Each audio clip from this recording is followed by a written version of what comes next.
আমরা সকলে একবার অবনত চিত্তে হৃদয়ের আবেগ অনুভূতি উজাড় করে সমবেত কণ্ঠে বলি আলহামদুলিল্লাহ।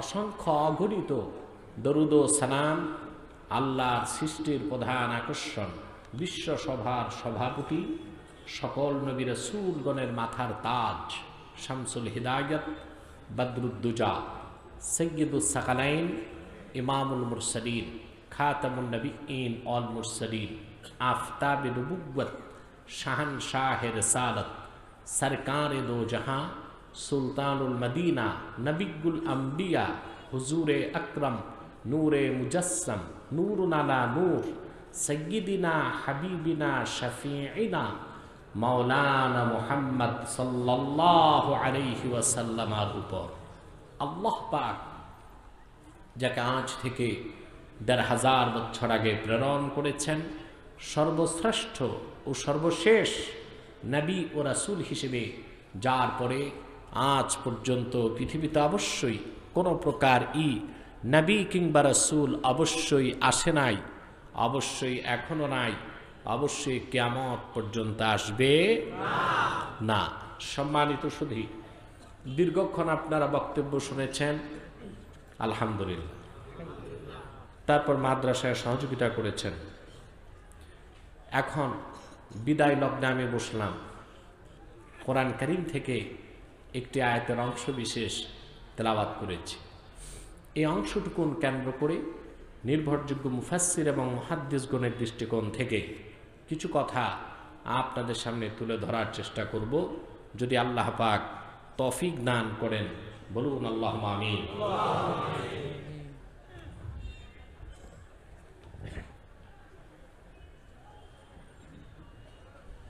সম্মানিত সুধী, ভূমিকাতে একটি কথাই বলবো।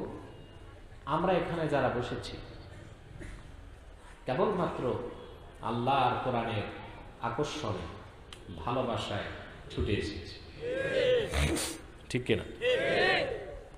জাগতিক পার্থিব কোনো চাওয়া পাওয়া আমাদের নেই। আমরা চাই আল্লাহ তার হাবিবের রেজামন্দি, ঠিক কিনা? এই যে বসে আছেন, আল্লাহ তাআলা তৌফিক দিয়েছেন আমাদেরকে তার জিকির ও তার দ্বীনের ফিকির করার। সুবহানাল্লাহ। আল্লাহর কোরআনের বৈঠকে বসার চেয়ে শ্রেষ্ঠ কোনো জিকিরের হালকা হতে পারে না। পারে? আপনারা সকাল সন্ধ্যা হালকায় জিকির করেন। সকাল সন্ধ্যার জিকির খুব ফায়দা, এটা নফল। আর কোরআন কারীম যে জিক্র, সুবহানাল্লাহ, কোরআন তো আমাদের ঈমান, তাহলে এটা কত বড় জিক্র চিন্তা করা যায়?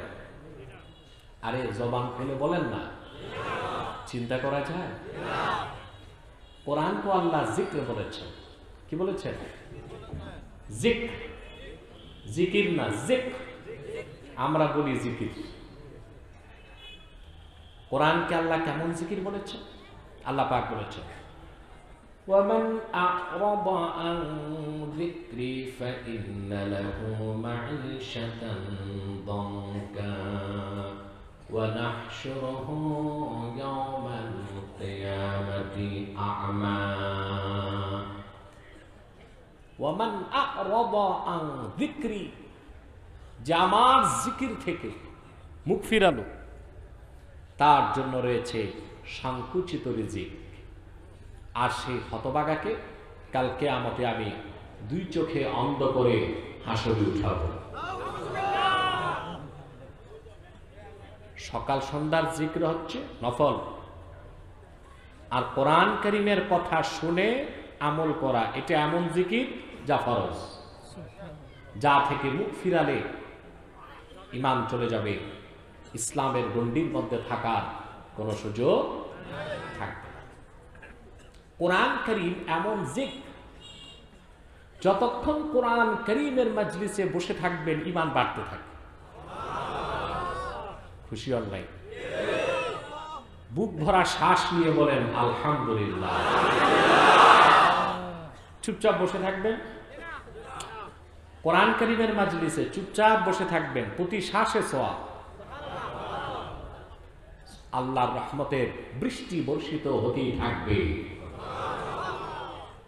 হাসানাত, সাকানাত, বারাকাত, কারামাতের সব দরজা আকাশ থেকে ঘুরে যায়। আল্লাহ পাক কোরআন কারীমে বলেছেন,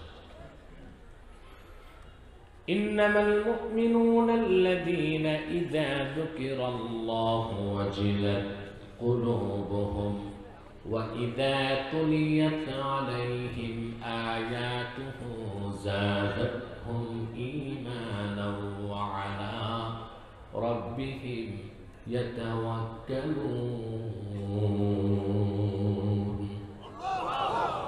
আল্লাহ পাক বলেন, প্রকৃত মুমিন তো তারাই আমার জিক্র, এই জিকির অর্থ আহকামুল্লাহ, কোরআনে আল্লাহর যে বিধানগুলো এসেছে এটা জিক্র।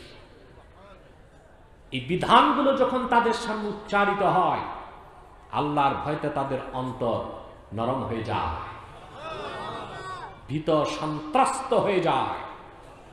আর যখন তাদের সামনে কোরআনের তেলাওয়াত হয়, তাদের ঈমান বাড়তে থাকে। সুবহানাল্লাহ। তা আপনাদের ঈমান বাড়তেছে? খুশি না বেজার? আমার ভাইয়েরা, কোরআন কারীমের মাজলিসে মানুষ যতক্ষণ বসে থাকে, তার জিন্দেগীর সগীরা গুনাহগুলো আল্লাহর হুকুমে মোচন হয়ে যায়। কোরআন কারীম শোনার কারণে প্রতি অক্ষরে 10 করে নেকি লেখা হয়ে যায়। আদবের সঙ্গে, ভক্তি শ্রদ্ধার সঙ্গে যদি কোরআনের মাজলিসে বসে থাকে, প্রতি শ্বাসে 10 করে নেকি আল্লাহ তাআলা দিতে থাকেন।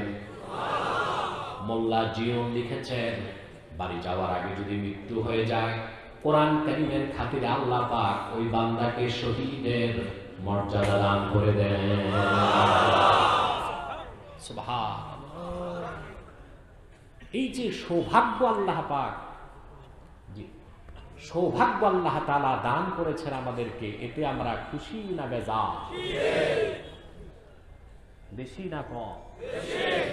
আমরা খুশি, আমাদের মাবুদ খুশি, মাখলুকাত খুশি, ফেরেশতাকুল খুশি, সব খুশি, শুধু বেজার শয়তান। বেজার কে? শয়তানের সব চেষ্টা ব্যর্থ হয়েছে, এখন একটা চেষ্টা বাকি আছে। আজকে তো একটু পরই মোনাজাত, আমি তো হিসেবে আগে আসছি আপনাদের এলাকায়, অন্যান্য সময় তো একটু দেরি হয়ে যায়। এখন তো আমি রাতে প্রোগ্রাম দিতেই চাই না, দিনেই করি। এটা আমার ভাই, আজকে আপনাদের পীর সাহেব, সভাপতি সাহেবের প্রবল অনুরোধ এবং আমার প্রিয় সংগঠন তাহরিকে খাতমে নবুয়তের কর্মী যারা, তাদের ইচ্ছা ফাউই প্রোগ্রামটা রাতেই করতে হবে। সেজন্য একটু আগেই চলে আসার চেষ্টা করি, কিন্তু মাদ্রাসার স্বার্থে আমাকে কিছু সময় স্যাক্রিফাইস করতে হয়েছে। আমি মনে করি অন্তত এই ওসিলা আল্লাহ তাআলা নাজাতের একটা বন্দোবস্ত আমাকে করে দিবেন। তো শয়তান বসে আছে, মুনাজাতের আগে উঠানো যায় কিনা? এত সওয়াব পাবেন আপনার, এটা কি তার সহ্য হয় নাকি? চেষ্টা করবে আপনাদের কুমন্ত্রণা দিয়ে উঠানো যায় কিনা। আমরা ন্যাক নিয়ত করে শয়তানের নাপাক গালে একটা চপেটা ঘাত করতে চাই। আমরা নিয়ত করছি কিছুক্ষণ পরে আজকের মুনাজাত করে, গুনাহ মাফ করে, নিষ্পাপ বেহেশতি আল্লাহওয়ালা হয়ে বাড়ি যেতে চাই। কারা কারা দুহাত তুলে আল্লাহ তাআলা করেন। আল্লাহ পাক কবুল করুন, আল্লাহ পাক মঞ্জুর করুন, বলো আল্লাহুম্মা আমিন। আসুন, আর দেরি নয়, আমরা সরাসরি মূল আলোচনায় চলে যাচ্ছি। আমার সঙ্গে আপনারা তিলাওয়াত করুন, যেন প্রতিটি অক্ষরে নূর আল্লাহ পাক আমাদের সিনায় দান করে হৃদয়টাকে আলোকিত করে দেন কোরআনের আলোয়। বলেন আল্লাহুম্মা আমিন। আউযু বিল্লাহি মিনাশ শাইতানির রাজীম। বিসমিল্লাহির রাহমানির রাহিম।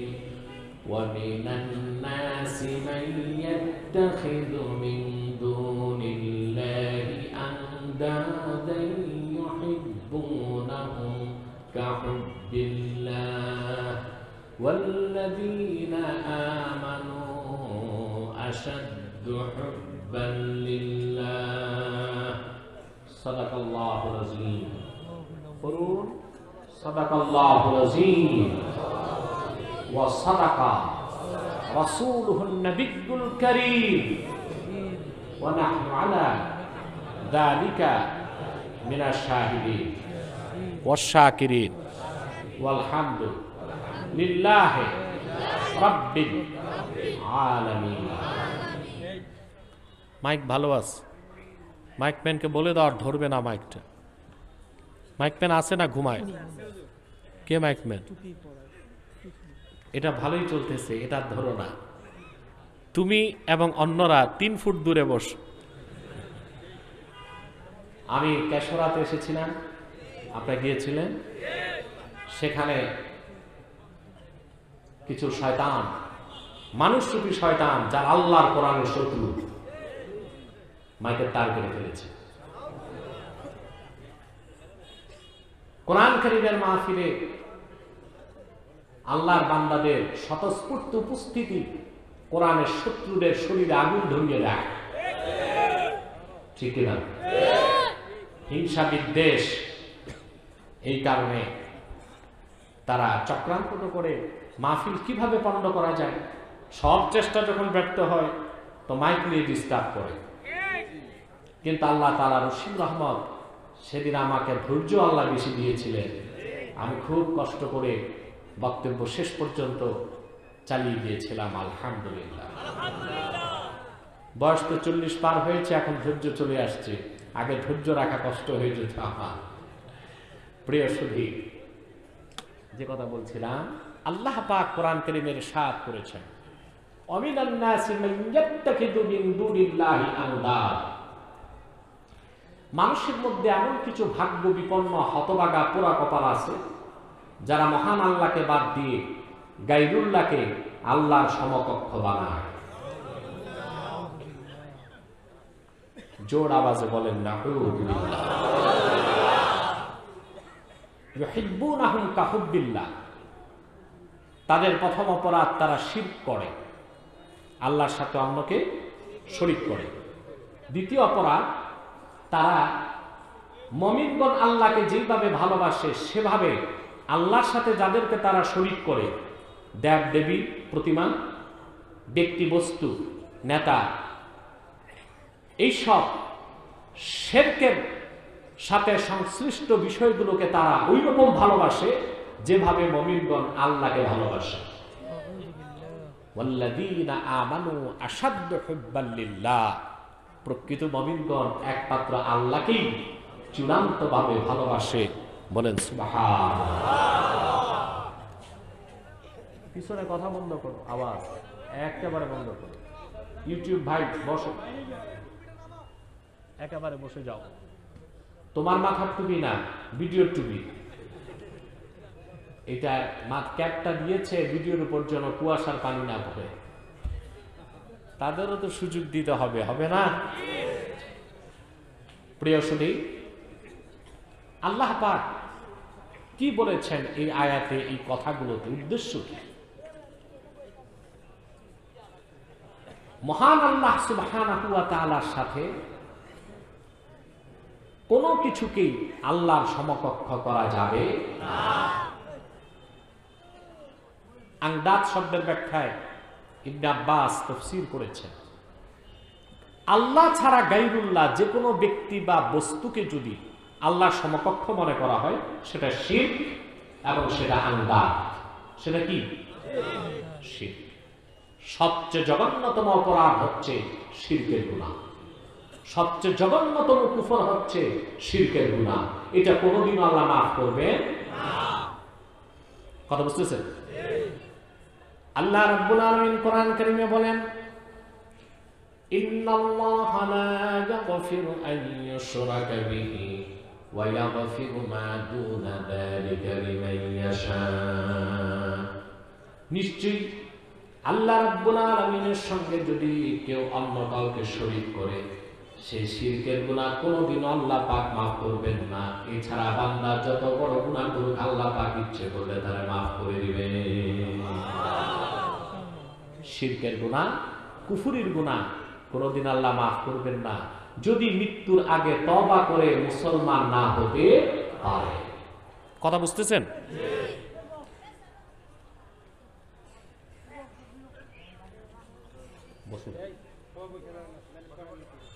রাসূল করিম সাল্লাল্লাহু আলাইহি ওয়াসাল্লামের একজন সাহাবী ছিলেন, তার নাম ওয়াহশী। কি নাম? ওয়াহশী। ওনার ব্যাপারে সিরাতের কিতাবে এসেছে হযরত আমির হামজাকে তিনি শহীদ করেছিলেন। উহুদ যুদ্ধে রাসূল করিম সাল্লাল্লাহু আলাইহি ওয়াসাল্লামের ৭০ জন সাহাবী শহীদ হয়েছিলেন। সবচেয়ে নির্মমভাবে শহীদ করা হয়েছিল আমির হামজাকে রাদিয়াল্লাহু তাআলা। সিরাতের কিতাব সাক্ষী, আল্লাহর হাবিবের আপন চাচা হযরত হামজা রাদিয়াল্লাহু তাআলা আনহুকে শহীদ করার পরে ওনার নাক কাটা হয়েছে, কান কাটা হয়েছে। আবু জেহেলের স্ত্রী হিন্দা হযরত আমির হামজা কলিজা বের করে চর্বণ করেছে। আল্লাহর হাবিব উহুদ ময়দানে আপন চাচা সেই মর্মান্তিক শাহাদাতের দৃশ্য দেখে কোনোদিন তা ভুলেন নাই। মক্কা বিজয়ের পরে হযরত ওয়াহশী রাসূলুল্লাহর কাছে আসলেন, ক্ষমা চাওয়ার জন্য আসলেন। আল্লাহর হাবিব ওয়াহশীকে বললেন, কেন এসেছ? তিনি বললেন, আমি ঈমান আনার জন্য এসেছি, ইসলাম কবুল করার জন্য এসেছি। আল্লাহর হাবিব বললেন, তুমি যদি ক্ষমা চাওয়ার জন্য আসো, ইসলাম কবুলের জন্য আসো, আমি তোমাকে ক্ষমা করে দেব, তুমি ইসলাম কবুল করে নাও। হযরত ওয়াহশী শর্ত দিলেন। তিনি বললেন, ইয়া রাসূলুল্লাহ, ইয়া হাবিবাল্লাহ, আমার জীবনে যত অপরাধ করেছি আমার মনে হয় আপনার চাচা হামজাকে হত্যা করে যে অপরাধ করেছি এর মাফ আমি কোনোদিন পাবো না। ততক্ষণ পর্যন্ত আমি ঈমান আনবো না, হাত্তা আসমা কালামাল্লাহ, যতক্ষণ না আমি আল্লাহর ওহীর কথা না শুনবো আল্লাহ পাক আমাকে ক্ষমা করে দিবেন। শর্ত দিয়েছে, যদি ওহীর মাধ্যমে আল্লাহ আপনাকে জানান আমি মাফ পাবো, তাহলে আমি মুসলমান হব। কথা বুঝতেছেন? সাথে সাথে ওহী নাযিল হয়ে গেল। আল্লাহ রাব্বুল আলামিন ঘোষণা করলেন, والذين لا يدعون مع الله إلها آخر ولا يقتلون النفس التي حرم الله إلا بالحق ولا يزنون ومن يفعل ذلك يلقى أثاما। আল্লাহ পাক ঘোষণা করলেন। কথা বোঝা যাচ্ছে? মাইকটা একটু নিচু তো আমার কষ্ট হচ্ছে। আমার কষ্ট হোক, আপনারা তো বুঝতেছেন। রাত তো অনেক হয়ে গেছে, আপনাদের চোখে ঘুম ঘুম ভাব আছে মনে হয়, কিংবা আজকে আপনাদের ভোল্টেজ কম না? সব ঠিক আছে, কোনো সমস্যা নাই। আল্লাহ পাক ওহী নাযিল করলেন। মুহাম্মদ সাল্লাল্লাহু আলাইহি সাল্লাম ওয়াহশী সহ গোটা মানব জাতিকে জানাই দেন, ওয়াল্লাযীনা লা ইয়াদউনা মা'আল্লাহি ইলাহান আখার, যারা আল্লাহর সাথে অন্যকে ডাকে না, আল্লাহর সাথে অন্যকে শরীক করে না, ওয়ালা ইয়াকতুলুনান নাফস, মানুষকে হত্যা করে না, ওয়ালা ইয়াকতুলুনান নাফসাল্লাতী হারামাল্লাহু ইল্লা বিল হক, বিনা কারণে মানুষকে হত্যা করে না, ওয়ালা ইয়াজনুন, জানাবে বিচার করে না। আল্লাহ তাদের সবাইকে মাফ করবেন। আর এই কাজগুলো যে করবে, এই সব গুনাহে লিপ্ত হবে, আল্লাহ তাদেরকে পাকড়াও করবে।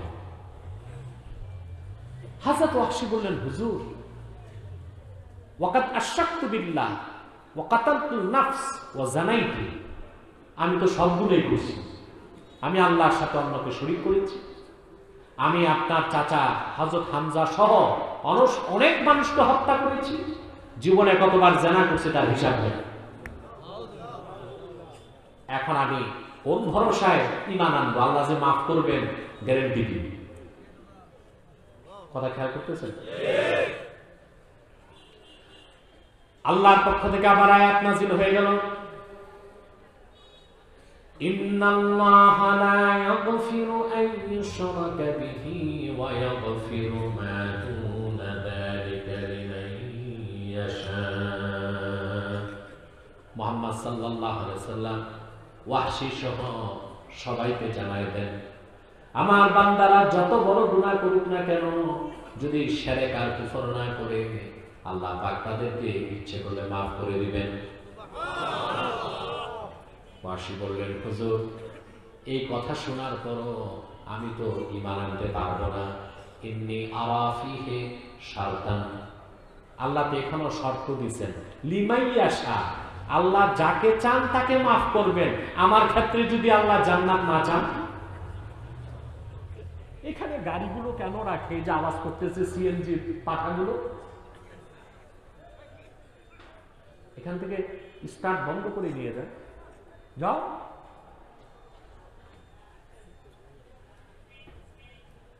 ডেড ফেল গাড়ি নিয়ে আসছে, এখানে এটা হয় মাথায় করে সরাক, ধাক্কা দিয়ে সরাক। কথা খেয়াল করতেছেন? ওয়াহশী বললেন, আল্লাহ তো শর্ত দিয়েছেন লিমাইয়াশা, আল্লাহ যারে চান তারে মাফ করবেন, আমাকে যদি না চান। কথা তো ঠিক। আল্লাহ রাব্বুল আলামিন আবার আয়াত নাযিল করে দিলেন, সুবহানাল্লাহ,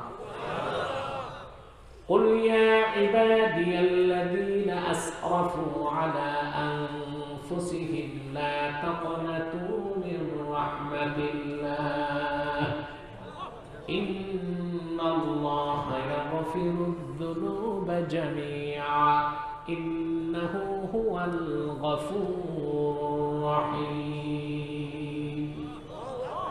আল্লাহ পাক বললেন, হাবিব মুহাম্মদ সাল্লাল্লাহু আলাইহি ওয়াসাল্লাম, আপনি বলে দেন তাদেরকে যারা নিজেদের উপর জুলুম করেছে, গুনাহ করেছে, অন্যায় করেছে, আমি আল্লাহর পক্ষ থেকে ঘোষণা করে দেন তাদেরকে, তোমরা আল্লাহর রহমত থেকে নিরাশ হও না।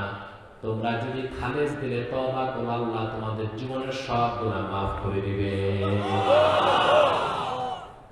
সব মাফ করবেন আল্লাহ। তওবা ছাড়া যদি কারো মৃত্যু হয়, তার আমলনামায় যদি শিরিক না থাকে, কুফর না থাকে, কোন একদিন সে নাজাত পাবে। সুবহানাল্লাহ বলবেন না? শর্ত কি? শিরক নাই, কুফর নাই, গুনাহগার যত বড় হোক। আর যদি সারা জীবন আপনি গুনাহ করেন, গুনাহ যদি আপনার পাহাড় পর্যন্ত নয়, আকাশ পর্যন্ত যায়, একবার যদি আল্লাহর কাছে আত্মসমর্পণ করে তওবা করতে পারেন, সব মাফ। এই ঘোষণাটা কার? আল্লাহ রাব্বুল আলামিন বলেন, ইল্লা মান তাবা ওয়া আমানা ওয়া আমিলা আমালান সালিহান ফাউলাইকা ইউবাদদিলুল্লাহু সাইয়্যাতিহিম হাসানাত ওয়া কানা আল্লাহু গফুরুর রাহিমা। আল্লাহ পাক বলেন, আমার বান্দারা যত গুনাহ করুক, শিরক করেছে, কুফর করেছে, জিনা করেছে, ব্যভিচার করেছে, কোনো সমস্যা নাই, যদি তারা তওবা করে, ঈমান আনে, নেক আমল করে, আল্লাহ পাক বলেন আমি তাদের গুনাহগুলোকে আমলনামায় সওয়াবের দ্বারা বদল করে দেব। আপনি যদি শিরক না করেন, কুফর না করেন, নেক আমল করেন, বিনা আযাবে আল্লাহ তাআলা জান্নাত দিয়ে দিবেন। আর যদি গুনাহ করেন, শিরক কুফর না থাকে, তওবা করতে পারেন নাই, তওবা করতে, যেহেতু আল্লাহ হাবিবের উম্মত আপনি, শাস্তির পর আল্লাহ আপনাকে জান্নাত দিবেন, বেহেশত দিবেন। বলেন সুবহানাল্লাহ। পার্থক্য ফার্স্ট চান্স আর second chance. First chance, second chance. রাসূলুল্লাহর প্রত্যেক উম্মতকে আল্লাহ মাফ করবেন, এটা আল্লাহ তাআলার সাথে তার হাবিবের চুক্তি হয়ে গেছে। আল্লাহু আকবার। চুক্তির কথাটা কোথায় আছে? কোরআন শরীফে। সুবহানাল্লাহ বলবেন না? আমার কথা না, চুক্তি কে করছেন? চুক্তি নামাটা উল্লেখ আছে কোথায়? আল্লাহ রাব্বুল আলামিন সূরা দোহাতে ওয়াদা করেছেন, ওয়ালা সাউফা ইউতিকা রাব্বুকা ফাতারদা। মুহাম্মদ সাল্লাল্লাহু আলাইহি ওয়াসাল্লাম, কাল হাসর ময়দানে আল্লাহ পাক আপনাকে প্রদান করবেন অসংখ্য নেয়ামত। ততক্ষণ পর্যন্ত আপনার কথা শুনেই চলবেন যতক্ষণ না আপনি রাসূল রাজি হয়ে যান।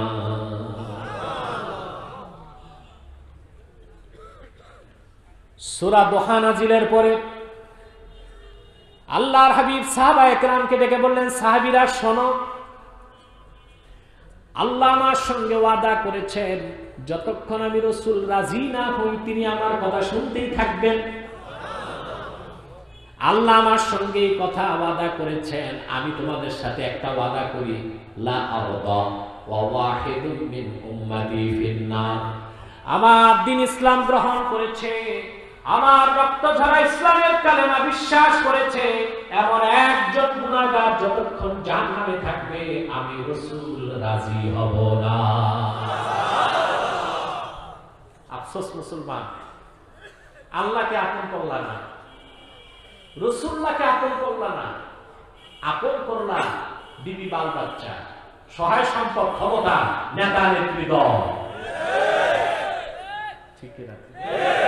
সেজন্য স্বার্থ রক্ষায়, সম্পদ রক্ষায়, সামাজিক স্ট্যাটাস রক্ষায় আর ক্ষমতা মসনদ রক্ষায় শিরক হচ্ছে, কুফর হচ্ছে, দ্বীনের নাফরমানি হচ্ছে, ইসলামের বিরোধিতা হচ্ছে। তুমি বেখাবার, সেই দিকে তোমার কোনো খেয়াল নাই। কাল কিয়ামতে এই সব নেতা নেত্রী দল, সহায় সম্পদ, পদ পদবী 2 পয়সার কাজে আসবে না।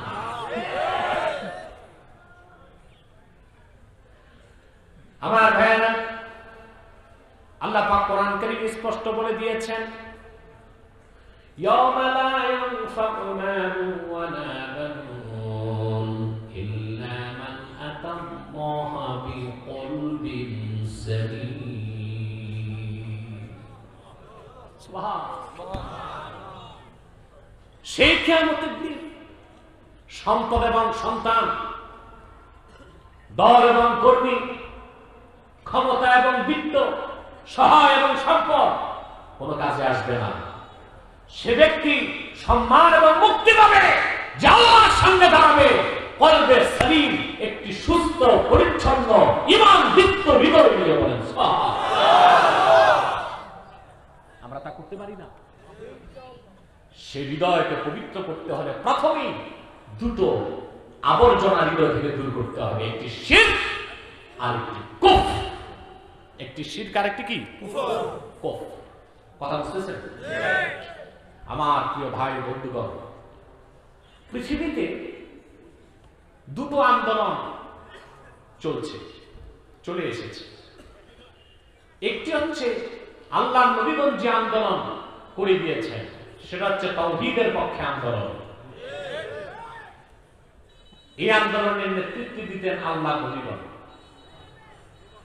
আরেকটি আন্দোলন হয়েছে শিরকের পক্ষে, কুফরির পক্ষে, শয়তানের পক্ষে, যার নেতৃত্ব দিয়েছে যুগে যুগে ইবলীস, শয়তান, তাগুত। ঠিক না? সকল নবীগণকে আল্লাহ তাআলা প্রেরণ করেছেন পূর্বে, যারা মানুষকে তারা আল্লাহর ইবাদতের দিকে টেনে আনে, শিরক, কুফর এবং দ্বীন বিরোধী কাজ থেকে রক্ষা করতে পারে। কথা বুঝতেছেন? আল্লাহ রাব্বুল আলামিন কথাটি কোরআন কারীমে বলেছেন,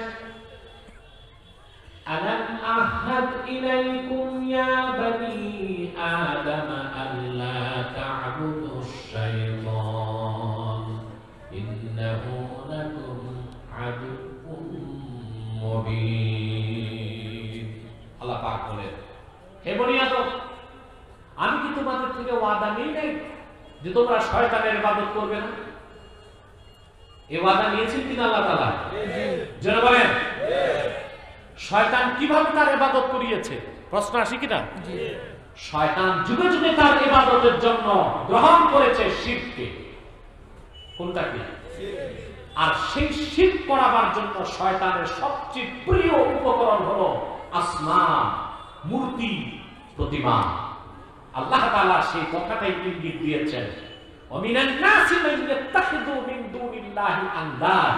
এটার একটা তাফসীর এসেছে আসনাম, অর্থাৎ মানুষের মধ্যে মুশরিকরা, ভাগ্য বিপন্ন পোড়া কপালরা আল্লাহকে বাদ দিয়া মূর্তিগুলোকে আল্লাহর সমকক্ষ নির্ধারণ করে। বলে নাউজুবিল্লাহ। মুশরিকরা মূর্তিগুলোকে আল্লাহর সমকক্ষ মনে করত। মক্কা মুকাররমায় যত মুশরিক ছিল, আবু জেহেল, আবু লাহাব সহ, তারা কেউ কিন্তু নাস্তিক ছিল না। নাস্তিক ছিল না। তারা আমার আল্লাহকে বিশ্বাস করত, আমার আল্লাহকে বিশ্বাস করত। আবু জেহেল বিশ্বাস করত, আবু লাহাবও বিশ্বাস করত। সকল ক্ষমতার মালিক আল্লাহ তাও জানতো, তো অপরাধ ছিল কি? প্রশ্ন আসে কিনা? আবু জেহেল যে আল্লাহকে বিশ্বাস করতে জানেন আপনারা? আরে কথা বলবেন? জানেন? আল্লাহ রাব্বুল আলামিন কোরআন কারীমে বলেন, যত মুশরিক ছিল মূর্তি পূজা করত, আবু জেহেলের নাম শুনলে আমরা ঘৃণায় মুখে থুতু চলে আসে। একটা মানুষ যত বড় গুনাহগার হোক, ছেলের নাম কোনোদিন আবু জেহেল রাখবে না? নাকি রাখবে না আপনারা? এত ঘৃণা আবু জেহেলের প্রতি। বসো, সব বসো।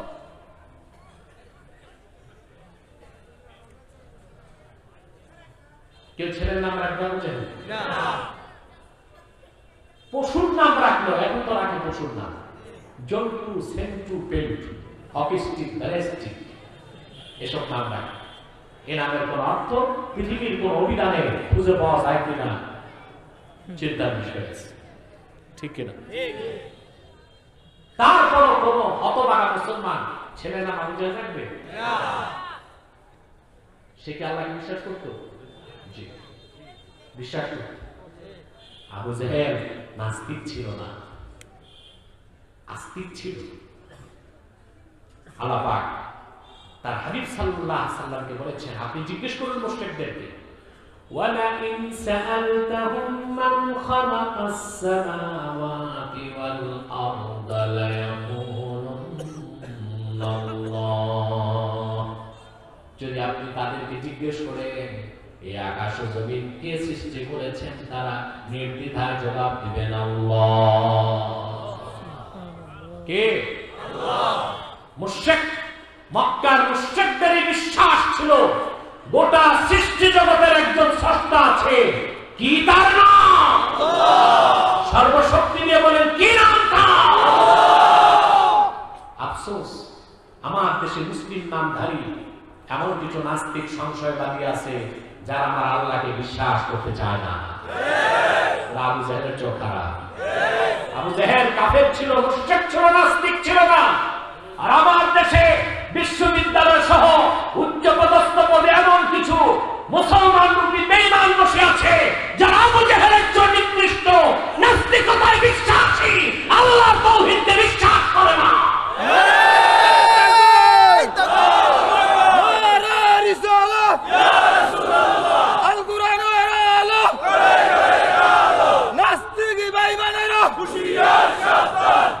তারা নিজেরা নাস্তিক, তাতেই খুশি নয়, তারা চায় গোটা যুব সমাজকে নাস্তিক বানাতে। দেখবেন আপনারা, বাস্তব কথা বলছি, যে ছেলেটা স্কুলে থাকতে নামাজ পড়ে, কলেজে গেলেও নামাজ পড়ে, বিশ্ববিদ্যালয়ে ঢুকলে আর নামাজ পড়ে না। ইসলাম ভালো লাগে না, ছাত্র মৈত্রীর খপ্পরে পড়ে।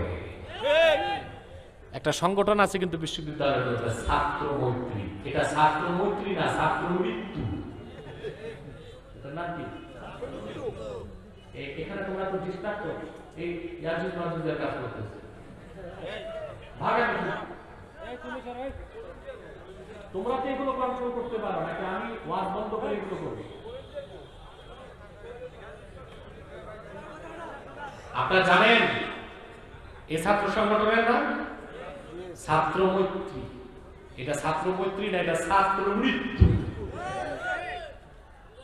গ্রামগঞ্জ থেকে সরল সহজ ছাত্র যারা পবিত্র হৃদয় নিয়ে বিশ্ববিদ্যালয়ে ঢুকে নাস্তিকতার বিষ বাষ্প দ্বারা ঢুকিয়ে দেয় তাদের অন্তরে, হাতে ধরিয়ে দেয় পোকলা, হেরোইন নয় গাঁজা,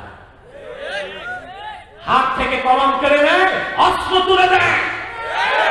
আমি জোর দাবি জানাচ্ছি, বিশ্ববিদ্যালয় শিক্ষার পরিবেশ সুন্দর যদি করতে হয়, ঢাকা বিশ্ববিদ্যালয় সহ সমস্ত পাবলিক বিশ্ববিদ্যালয় থেকে বামপন্থী সংগঠন ছাত্র মৈত্রীকে নিষিদ্ধ করা হোক। এরাই বিশ্ববিদ্যালয়কে ধ্বংস করছে। আমি বারবার বলে আসছি, আমার বক্তব্যটা হুবহু একজন সাংবাদিক নকল করেছে এবং প্রধানমন্ত্রীকে প্রশ্ন করেছে। প্রশ্ন ছিল এটা আমার 1921 সালে ঢাকা বিশ্ববিদ্যালয় প্রতিষ্ঠিত হয়েছে, আর এখন 2021 সাল, 100 বছর। আমি প্রশ্ন করেছিলাম জাতিকে, সুদীর্ঘ 100 বছরে ঢাকা বিশ্ববিদ্যালয় এই জাতিকে একজন আন্তর্জাতিক মানের বিজ্ঞানী, গবেষক, দার্শনিক, চিকিৎসা বিজ্ঞানী, আইন শাস্ত্রবিদ উপহার দিতে পারে না। পেরেছে? বিশ্ববিদ্যালয় ছিল আমাদের স্বপ্নের বিশ্ববিদ্যালয়। বিশ্ববিদ্যালয়ে সবকিছু সম্ভব ছিল। সারা পৃথিবীতে এখন বিশ্ববিদ্যালয়ের র্যাঙ্কিংয়ে 1200 নিচে। 1200 বিশ্ববিদ্যালয়ের মধ্যে ঢাকা বিশ্ববিদ্যালয়ের কোন নামগন্ধ নাই। এটার নাম দেওয়া হয়েছিল একসময় প্রাচ্যের অক্সফোর্ড। ঠিক আছে? এই বিশ্ববিদ্যালয়ের পরিবেশকে নষ্ট করে নাস্তিকরা, ছাত্র ঢুকলেই তাকে আগে ডারউইনের মতবাদ শেখানো হয়, নাস্তিকতা শেখানো হয়, আর আরজালি মাতব্বরের বই পড়ানো হয়। এই আরজালি মাতব্বর ছিল মেড ইন বরিশাল, বাড়ি ছিল কই? Class 6 pass. সে কিছু বই লিখছে নাস্তিকতার উপর, এই বইগুলো পড়ানো হয় ছাত্রদের। তখন এই কলেজ থেকে ছাত্ররা যে নাস্তিক হয়ে যায়, নামাজ ছেড়ে যায়, পরকাল বিশ্বাস করে। বাংলাদেশকে নাস্তিকদের করাল গ্রাস থেকে রক্ষা করতে হবে মুসলমান। সেজন্য কোরআনের দাওয়াতকে, ইসলামের সুমহান দাওয়াতকে শুধু আজ মাহফিলে নয়, দেশের প্রতিটি ডিপার্টমেন্টে, পাবলিক বিশ্ববিদ্যালয়গুলোতে পৌঁছে দিতে হবে। তোমাদের যুবকদেরকে সেই যুগান্তকারী কাজে অগ্রসৈনিক হতে হবে। যুবকরা রাজি আছো? নতুবা ছাত্র মৈত্রীর খপ্পরে সব ছাত্রের মৃত্যু হয়ে যাবে। বলছিলাম আবু জেহেলের কথা, ও কিন্তু নাস্তিক ছিল না। কি ছিল? আস্তিক ছিল। আল্লাহকে বিশ্বাস করত। আল্লাহকে বিশ্বাস করত। জিজ্ঞেস করা হলো, তাহলে এই সব মূর্তির পূজা করো কেন? লাখ মারা পূজা 360টা দেবদেবী, তাদের ইবাদত করো কেন? তার একটা জবাব দিয়েছে মা না'বুদুহুম ইল্লা লিয়ুকাররিবুনা ইলাল্লাহি যুলফা। আরে বিশ্বাসটা আল্লাহকে করি, তুমি দেবদেবীগুলোর একটু ইবাদত করি, তাদের জন্য কোরবানি করি, একটু মাখানো করি, একটু চুমাচামি করি, যেন ওরা আমাদেরকে সুপারিশ করে আল্লাহর কাছে পৌঁছায়।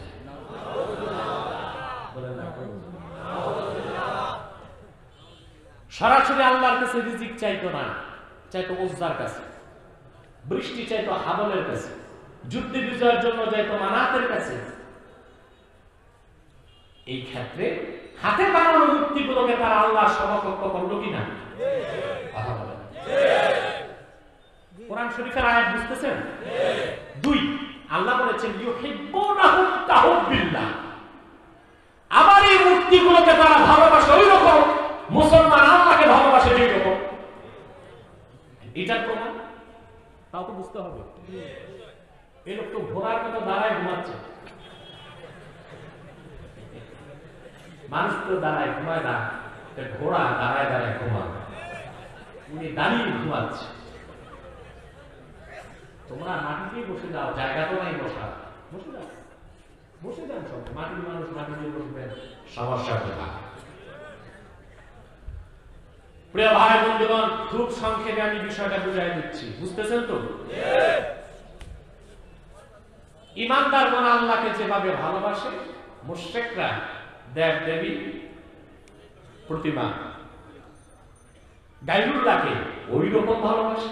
তার প্রমাণ দেখেন, আল্লাহর হাবিব সাল্লাল্লাহু আলাইহি ওয়াসাল্লাম ইসলামের প্রথম যুদ্ধ বদর প্রান্তরে আল্লাহর হাবিব ৩১৩ জন সাহাবীকে নিয়ে উপস্থিত হলেন।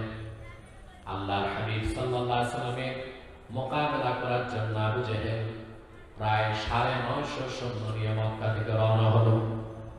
কয়শো? অবাক হয়ে যাবেন মুসলমান। আবু জেহেল কাফের ছিল, মুশরিক ছিল, পৌত্তলিক ছিল, কিন্তু নেতা বিচক্ষণ ছিল।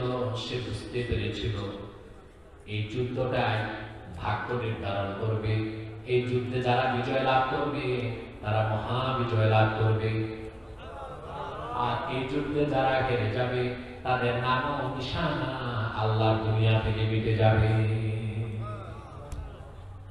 ৯৫০ সৈন্য নিয়ে সে এতদিন দৌড়াতো লাখ মানা কুজা ৩৬০টা খোদা নামের বেহুদার কাছে, এখন একটার কাছেও যায় না। সে জানে এগুলো বেহুদা, এগুলো কি ওটা ছিল তার ব্যবসা আর নেতৃত্ব ধরে রাখার একটা কৌশল। কোরআন সাক্ষী, হাদিস সাক্ষী, আবু জেহেল বাইতুল্লাহর বাইরে, বাইতুল্লাহ শরীফের সামনে সোজা সরাসরি আল্লাহর কাছে হাত পেতে দিয়েছে। হাত পেতে কি দোয়া করল? কোরআন কারীম সাক্ষী। সে দোয়াতে বলল, আল্লাহুম্মা ইন কানা হাযা হুয়াল হাক্ক মিন ইনদিক ফাআমতির আলাইনা হিজারাতান মিনাস সামাই আও ইতিনা বিআযাবিন আলীম। আল্লাহ, মুহাম্মদ সাল্লাল্লাহু আলাইহি ওয়াসাল্লামের বিপক্ষে যুদ্ধ করার জন্য যাচ্ছি, যদি মুহাম্মদ সাল্লাল্লাহু আলাইহি ওয়াসাল্লাম তোমার পক্ষ থেকে হক হয়ে থাকেন, বেশক আল্লাহ যেমন হক, আল্লাহর হাবিব মুহাম্মদ সাল্লাল্লাহু আলাইহি ওয়াসাল্লাম ওই রকম হক। সে বলল, আল্লাহ তাহলে তো আমি ভুল, আমরা ভুলের উপর আছি। ফাআমতির আলাইনা হিজারাতান মিনাস সামা, তাহলে আকাশ থেকে পাথর বর্ষণ করে আমাদেরকে শেষ করে দাও। আবিতিনা বিআযাবিন আলীম, কিংবা আমাদের জন্য কঠোর কোন শাস্তির ব্যবস্থা করো। দোয়া কি সে তার পক্ষে করছে না বিপক্ষে? কথা বলেন, বিপক্ষে, বিপক্ষে করছে। এখন দেখেন তো, সে আমার আল্লাহকে বিশ্বাস করতো? তারপরে সে যুদ্ধে গেল কিনা? বদরে যাওয়ার পর সে জীবন দিল। আবু জেহেল সহ ৭০ কাফের নেতা জীবন দিল মূর্তির পক্ষে, ঠিক কিনা? আল্লাহর হাবিবের সাহাবীগণ জীবন দিয়েছেন আল্লাহর তাওহীদকে প্রতিষ্ঠা করার জন্য, আল্লাহর একত্ব এবং ইবাদতকে প্রতিষ্ঠা করার জন্য। পক্ষান্তরে দেব দেবী মূর্তি এবং প্রতিমাকে প্রতিষ্ঠার জন্য আবু জেহেল এবং কাফেররা রক্ত দিয়েছে। সেজন্য আল্লাহ বলেন, ইউহিব্বুনাহুম কাহুব্বিল্লাহ, মুশরিকরা গায়রুল্লাহকে ওই রকম ভালোবাসে ঈমানদার আল্লাহকে যে রকম ভালোবাসে। এবার আন্দাজ শব্দের ব্যাপক ব্যাখ্যাটা করে দিচ্ছি। যখনই মূর্তি হোক, প্রতিমা হোক, সৌধ হোক, মাজার হোক, পীর হোক, ব্যক্তি হোক, বস্তু হোক, প্রতিমা হোক, ভাস্কর্য হোক, যে কোনো জিনিসকে মানুষ যদি আল্লাহর সমকক্ষ মনে করে, ওইটাই শিরক, আর ওই ব্যক্তি মুশরিক হয়ে যাবে। এটাকে বলে আন্দাজ। কি বলে? আন্দাজ। ভালো করে খেয়াল করে, কোন ব্যক্তি হোক, বস্তু হোক, যেই নামে হোক, মাজার নামে হোক, মিনার নামে হোক, সৌধ নামে হোক, স্তম্ভের নামে হোক, ভাস্কর্যের নামে হোক, প্রতিমার নামে হোক, যে কোনো গায়রুল্লাহকে যদি মানুষ আল্লাহর সমকক্ষ মনে করে, সেটা শিরক আর সেটা আন্দাজ।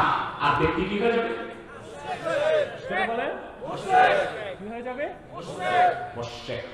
আমার দেশে মুসলমান নামধারীদের মধ্যে এইরকম শিরকের প্রচলন আছে না? রাজনীতির নামে, সংস্কৃতির নামে, শিক্ষা সংস্কৃতির নামে, মেলার নামে, পীরি মুরিদির নামে, রাজনীতির নামে আমার দেশে ব্যাপকভাবে শিরকের প্রচলন হচ্ছে। মানুষ তার নেতাকে, কখনো তার পীরকে, কখনো কোন মিনারকে, কখনো পীরের মাজারকে আল্লাহর সমকক্ষ নির্ধারণ করে শিরকের পথে ধাবিত হচ্ছে। ঠিক কিনা বলেন? আল্লাহর ওলিদের মাজারে যাবেন, সমস্যা নেই, জিয়ারত করবেন। কি করবেন? এটা ভালো কাজ, যে সুন্নত তরিকায় করেন। শুধু জিয়ারত, ওখানে যে কপাল বসবেন, মাথা নত করবেন, এটা শিরক। এটা কি? সেখানে যে আগরবাতি মোমবাতি নিয়ে জ্বালানো, এটা বিদআত। মান্নত করাও শিরক। আল্লাহর ওলিদের মাজারে জিয়ারত ছাড়া আর কিছু চলবে না। এটা সওয়াবের কাজ, এটা ভালো কাজ, কিন্তু মান্নত করা শিরক। আগরবাতি মোমবাতি নেওয়া বিদআত। মাজারে সাজদা করা শিরক। সাজদা করা কি? শিরক। আমাদের দেশে এরকম শিরকি কাজগুলো হচ্ছে। যেসব ভণ্ডরা এই শিরকি কাজ করছে, চোরে গলার বড় গলা, তারাই আবার নিজেদের সুন্নি দাবি করছে। যাদের মধ্যে শিরক আছে, বিদআত আছে, কুফরির গন্ধ পাওয়া যায়, তারা তো মুসলমানই হতে পারে না, সুন্নি তো বহু দূরের কথা। এদের আবার চোরের মার বড় গলা। এরা আবার আমাদেরকে ফতোয়া দেয় আমরা নাকি গোলামি ওয়াহাবি। জলপুর ফুরফুরা যদি ওয়াহাবি হয়, তো উপমহাদেশে সুন্নি খুঁজে পাওয়া যাবে না। ঠিক কিনা বলেন? আমরা মাজার জিয়ারত করি, কিন্তু শিরক কুফর বিদআত মুক্ত অবস্থা। ঠিক কিনা? আল্লাহর ওলিদের জিয়ারত করলে লাভ আছে, কি আছে? নেককার আল্লাহওয়ালা বুজুর্গ ব্যক্তি ইন্তেকাল করলে তার রূহানি ক্ষমতা 70 গুণ বাড়ে। কত গুণ? আপনার পিতাও যদি নেককার হয়, আপনার বাবা, রূহানি ক্ষমতা বেড়ে যাবে। আপনি যদি প্রতি শুক্রবার বা সোমবার বাবার কবরটা জিয়ারত করেন, বাবা যদি নেককার হয়, তার রূহানি তাওয়াজ্জুহ হবে, ফয়েজ পাবে। মুজাদ্দিদ আল ফিসানি, আপনার তো বাপ মার কবর জিয়ারত করেন না, কম করেন, বছরে একবার শবে বরাত প্রতি শুক্রবার জিয়ারত করবেন, এটা সুন্নাত। এটা কি? রাসূল কারীম সাল্লাল্লাহু আলাইহি ওয়াসাল্লাম বলেছেন, কবর জিয়ারত করা সওয়াবের কাজ। আল্লাহ হাবিব সাল্লাল্লাহু আলাইহি ওয়াসাল্লাম ইরশাদ করেছেন, কুনতু নাহাইতুকুম আন জিয়ারাতিল কুবুর আলা ফাজুরুহা। আমি তোমাদেরকে কবর জিয়ারত নিষেধ করেছিলাম, সাবধান, হুকুম করছি কবর জিয়ারত করো। কবর জিয়ারত করলে আখিরাতের কথা মনে হয়, মৃত্যুর কথা মনে হয়। আল্লাহওয়ালা নেককার ব্যক্তির কবর জিয়ারত করলে তার রূহানি ফয়েজ ও তাওয়াজ্জুহ পাওয়া যায়। নাকি আপনারা মনে করেন বাপ মা মরে গেছে, নেককার আল্লাহওয়ালা ছিল, তাতে কি কবর জিয়ারত করলে কি লাভ হবে? নাকি হযরত মুজাদ্দিদ আল ফিসানি রাহমাতুল্লাহ, ওনার মাকতুবাতে এসেছে, উনি প্রতি সপ্তাহে আমার মায়ের কবর জিয়ারত করতেন। একদিন মা স্বপ্নে বললেন, আহমদ, ওনার নাম ছিল আহমদ, আহমদ তুমি আমার কবর জিয়ারত করতে আসো, আমার ভালো লাগে, তবে তোমাকে আমার হুকুম, আমার মাথার কাছে এসে হাত তুলে জিয়ারত করবা না, কিছুক্ষণ চুপচাপ দাঁড়ায় থাকবে। তিনি বলেন, কেন মা? মুজাদ্দিদের মা জবাব দিলেন, আহমদ তুমি যখন আমার শিয়রে আমার মাথার কাছে জিয়ারতে হাত তুলো, এত বেশি আল্লাহর রহমতের ফেরেশতা আমার কবরে ঝরতে থাকে, আমি তোমার চেহারাটা দেখতে পাই না, আমার মনে অতৃপ্তি থাকে, সেজন্য তুমি চুপচাপ কিছু সময় দাঁড়িয়ে থাকবা, কবর থেকে আমি মা যেন আমার কলিজার টুকরার চেহারাটা দেখতে পাই। আপনিও যদি আপনার বাপ মার কবর জিয়ারত করেন আর তারা যদি নেককার হয়, আপনি ফায়দা পাবেন, কিন্তু তাদের কাছে কিছু চাওয়া যাবে না, ওখানে মোমবাতি আগরবাতি নেওয়া যাবে না, তোয়াফ করা যাবে না, মান্নাত করা যাবে না, শুধু জিয়ারত করা যাবে। মনে থাকবে? প্রিয় ভাই বন্ধুগণ, তাহলে আল্লাহর সাথে গায়রুল্লাহকে, আল্লাহ সুবহানাহু ওয়া তাআলার সাথে কোন ব্যক্তি বা বস্তুকে আল্লাহর সমকক্ষ মনে করা যাবে না। এটা শিরক। এটা কি? শিরক। অনেকে দেখা যায় পীরকে সাজদা করে। সাজদা কার জন্য? যদি পীরকে সাজদা করেন তাহলে আপনি আল্লাহর সমকক্ষ পীরকে মনে করলেন। পীর হয়ে যাবে আন্দাত। কি হবে? আন্দাত। কি হবে? আন্দাত। শিরক। এটা কি?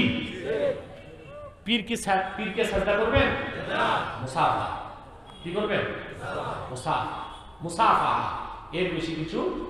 খুব মন চাইলে মাথাটা সোজা রেখে একটু কদম বসি করতে পারেন, কিন্তু কপাল ঠেকায়া পীরের পায়ে সাজদা করবেন, এটা শিরক। সারা জিন্দেগির আমল আপনার বরবাদ হয়ে যাবে। আমি লাকসাম এক এলাকায় গেলাম গত সপ্তাহে। ওখানে প্রশ্ন আসলো যে এক পীর সাহেবকে তার মুরিদরা পীর সাহেবের আঙ্গুল চুষে। আমি বললাম কি হাতের আঙ্গুল? বলে না, পায়ের আঙ্গুল। আমি বললাম পায়ের আঙ্গুল কি চুষার জিনিস নাকি? যদি চুষতে হয় পীর সাহেবের নাকটা চুষে দিবে। আপনারা কি বলেন? পীরালির নামে সব ভণ্ডামি চলে বাংলাদেশে। তারা আবার দাবি করে সুন্নি পীর সাহেব। কি দাবি করে? এরা তো ভালো মুসলমানই হতে পারে না, সুন্নি তো অনেক দূরের কথা। আন্দাজ বুঝতেছেন? আন্দাজ বুঝতেছেন?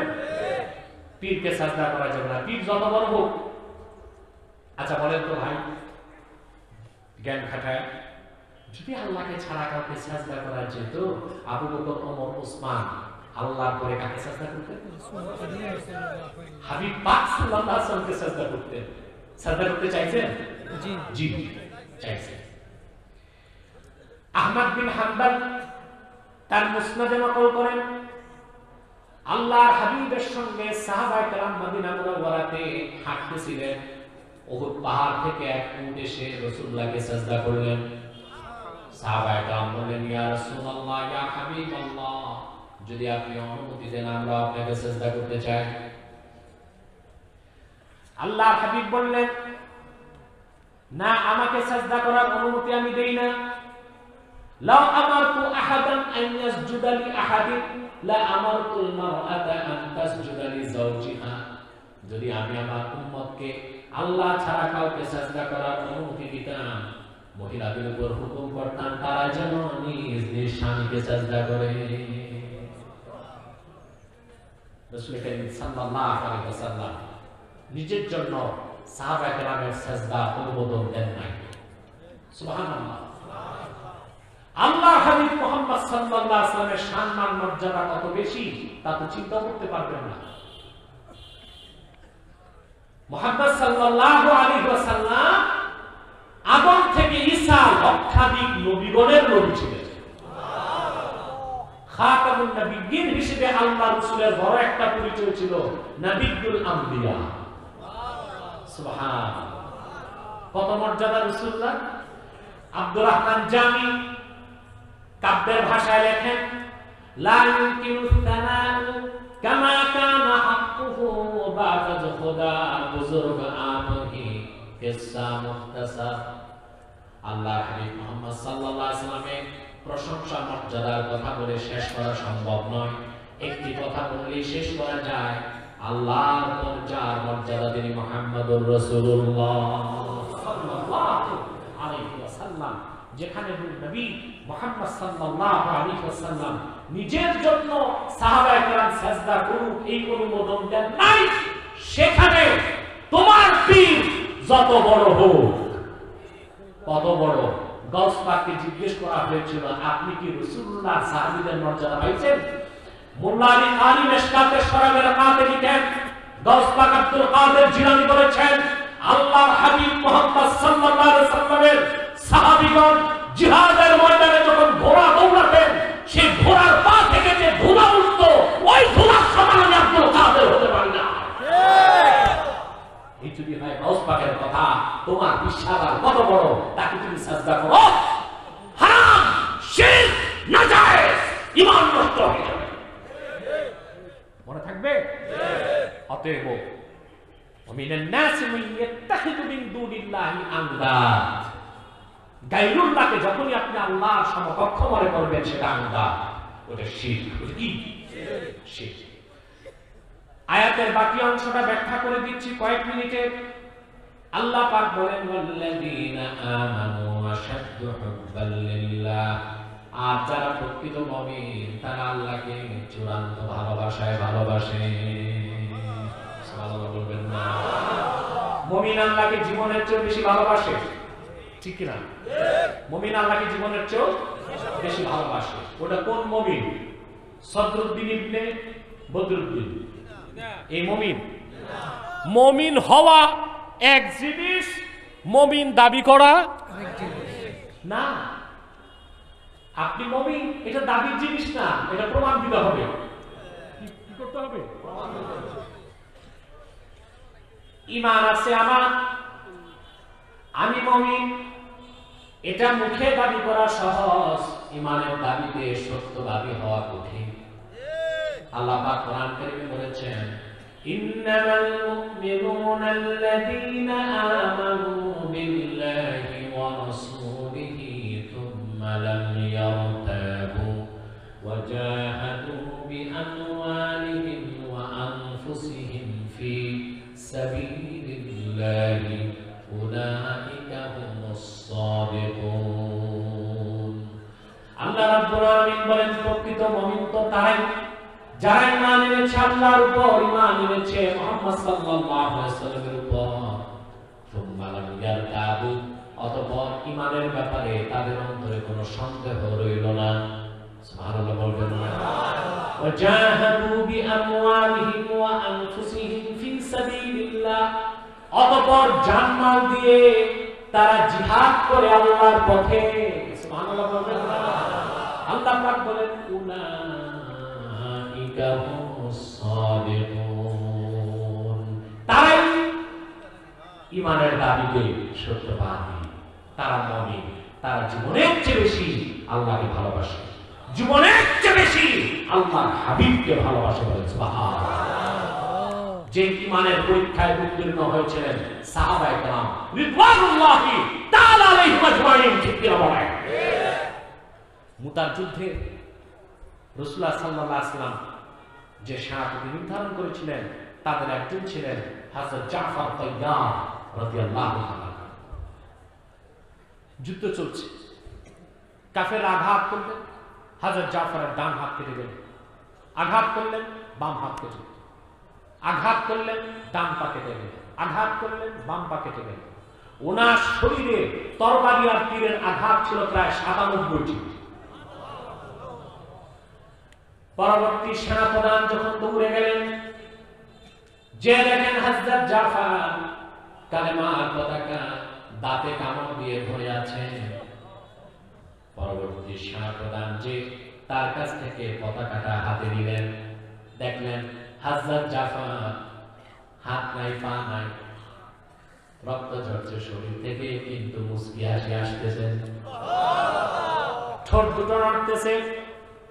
রাসূলুল্লাহর সাহাবী ঠোঁটের কাছে কান নিয়ে শুনলেন হযরত জাফর কালেমা পড়তেছে আর বলতেছে আল্লাহর হাবিবের সাহাবীরা কাদ ওয়াজাদতু রিহাল জান্নাহ, মুতার ময়দানে আমি আল্লাহর জান্নাতের ঘ্রাণ পেয়ে গেছি। তোমরা আমার পক্ষ থেকে সালামটা রাসূলুল্লাহর কাছে পৌঁছে দিও। আল্লাহ রাসূলের কাছে আল্লাহ রাসূলকে সালাম জানিয়ে আমি দুনিয়া থেকে বিদায় নিতে যাচ্ছি। ঈমানে কত মজবুত ঈমান ছিল সাহাবায়ে কেরামের, যে আল্লাহ ও তার হাবিব সাল্লাল্লাহু আলাইহি ওয়াসাল্লামের ভালোবাসায় তরবারির আঘাত, তীরের আঘাত, ধনুকের আঘাত তাদেরকে এক চুল পরিমাণ বিচ্যুত করতে পারত না, ঠিক না বলে? এটা হচ্ছে ঈমানের স্বাদ, ঈমানের স্বাদ।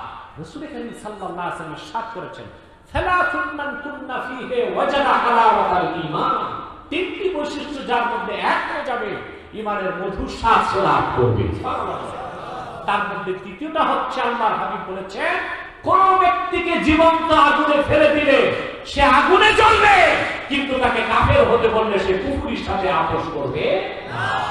সুবহানাল্লাহ। আমাদের ঈমানটা ওই রকম ঈমান করতে হবে। রাজি আছেন? রাজি আছেন? এখন আল্লাহর জন্য ভালোবাসা কখন আসবে প্রশ্ন আসে কিনা? কথা বলেন। জবাবটা আল্লাহ দিয়ে দিয়েছেন অন্য জায়গায়। আল্লাহ রাব্বুল আলামিন বলেছেন, ইন্নাল্লাযীনা আমানু ওয়া আমিলুস সালিহাতি সায়াজআলু লাহুমুর রাহমানু উদ্দা। নিশ্চয়ই যারা ঈমান এনেছে আর সারা জীবন নেক আমল করেছে, আল্লাহ রাব্বুল আলামিন তাদের হৃদয়ে আল্লাহর ভালোবাসা তৈরি করে দিবে। তাহলে আমরা কি আল্লাহকে ভালোবাসতে চাই? ঈমানের উপর থাকতে চাই? তাওহীদের উপর থাকতে চাই? রিসালাতের বিশ্বাস অন্তরে রাখতে চাই? তাওহীদ, রিসালাত এবং আকীদা খাতমের উপর বিশ্বাসে অটল অবিচল থেকে সকল প্রকার কাফের মুশরিক বেঈমানদের বিরুদ্ধে আপোষহীন লড়াই করার প্রত্যয় আমাদের গ্রহণ করতে হবে। এটা তখনই সম্ভব হবে সকল কিছুর চাইতে আল্লাহ তার হাবিব সাল্লাল্লাহু আলাইহি ওয়াসাল্লামের ভালোবাসা যখন আমাদের অন্তরে প্রগাঢ় হয়ে যাবে। ঠিক কিনা বলেন? আল্লাহ কবুল করুন। আল্লাহুম্মা আমিন। শিরক থেকে বাঁচবেন, কুফর থেকে বাঁচবেন, সকল ধরনের পাপাচার থেকে বাঁচবেন। আল্লাহর ভালোবাসা অন্তরে জেগে উঠবে। বলেন আল্লাহুম্মা আমিন। এই মাদ্রাসার জন্য আমি বেশি কিছু বলবো না, আপনারা যথেষ্ট সহযোগিতা করেছেন আর আমি আপনাদের কষ্ট দিতে চাচ্ছি না। আল্লাহ তাআলা যেন আপনাদের মেহনতকে কবুল করেন। ও মিয়া সাহেব, আপনাদের মুনাজাত লাগে না তো? না, সব আউলিয়া কেরাম ওনাদের দোয়া মুনাজাত লাগে। আমরা দোয়া করব, দোয়া করে যান। আমি সবার জন্য দোয়া চাই। আপনাদের এই এলাকায় দীর্ঘ প্রায় 50 বছর দ্বীনের খেদমত করে দিয়েছেন আমাদের খানদানের অন্যতম মুরব্বী হাজরত শাহ সুফি আল্লামা উজাইর আহমদ আতিকি রাহমাতুল্লাহ আলাইহি। ওনার উত্তরসূরি আজকের সভাপতি মাওলানা শাহ সুফি আয়াজ আহমদ সিদ্দিকী জনপুরি। আল্লাহ তাকে হায়াত করি। তিনি খুব মেহনত করে ফাউরি মাদ্রাসাটা করেছেন। আপনারা সহযোগিতা করে যাচ্ছেন। ভবিষ্যতে আপনাদের সহযোগিতা অব্যাহত থাকতে হবে। রাজি আছেন ইনশাআল্লাহ? আল্লাহ কবুল করুন, মঞ্জুর করুন। আল্লাহুম্মা আমিন। আসুন আমরা দোয়া করব, এর আগে একটু দরুদ ও সালাম করব যেন আল্লাহ তাআলা আমাদের দোয়াকে কবুল ও মঞ্জুর করেন। বলুন আল্লাহুম্মা আমিন। মহব্বতে সাল্লাল্লাহু আলাইহি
मुझे ले चलो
كما